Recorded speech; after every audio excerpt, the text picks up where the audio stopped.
Welcome to my narrated journey through this captivating web novel. This adaptation features my original voice, personal insights, and thoughtful commentary while never overshadowing the brilliance of the original text. Remember, if you find yourself enchanted by the tale, please consider supporting the skilled author behind it. Your support is vital in keeping these captivating stories alive and thriving in the literary world. Now let's begin. In this chapter, we open on a pretty funny contrast. Dana is busy lecturing Thor and Tessa, though honestly it feels less like a lecture and more like a baby shower with how chaotic it is. Either way, Karl knows better than to interrupt. Instead, he quietly crafts several villa stones and heads straight to the clan's resource warehouse.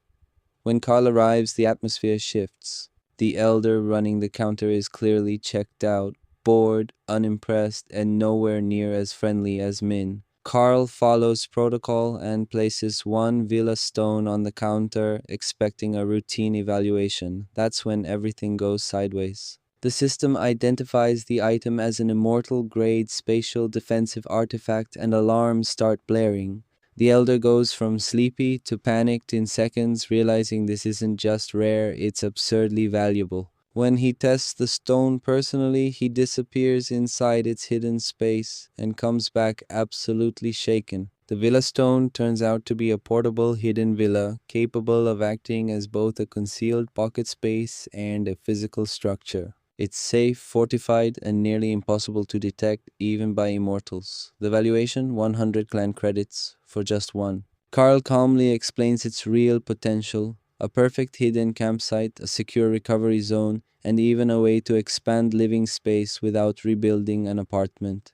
The elder agrees. It's expensive but worth every credit. Then Karl casually drops the bombshell. He's not selling one. He has 5 ready now and more coming. The reason? Karl isn't hoarding power for himself. Instead, he's preparing resources to evolve one of his beasts into immortality, planning to place bounties rather than chase risky shortcuts. The conversation turns serious when Karl admits he actually does have a skill that could rapidly strengthen his immortal spirit, but it requires killing other immortals. He knows how dangerous and unfriendly that path is, even if it's efficient. The elder warns him Karl has already drawn attention. His reputation is spreading, and other clans and sects will notice soon. Karl acknowledges a painful truth. This isn't new. He has a habit of doing big things loudly, then realizing later that secrecy would have saved him trouble. Still, he believes the Villa Stones will help a lot of people. The chapter ends with advice from the elder. Karl needs to start thinking ahead, disguises, alternate identities, and hiding his name before the world starts hunting it. My analysis and thoughts. What really stood out to me here is Karl's mindset. This chapter isn't about combat or flashy power-ups, it's about restraint. Karl has access to one of the fastest, darkest growth methods we've seen so far, and he consciously chooses not to rely on it. Instead of rushing his own cultivation, he invests in infrastructure, beast evolution, and community tools like the Villa Stones. That's a long-term thinker's move. I also love how the story subtly reinforces Karl's biggest weakness. He's too visible, he's smart, he's capable, but he keeps making waves without thinking about who's watching. The elder's warning about disguise skills isn't just advice, it feels like foreshadowing.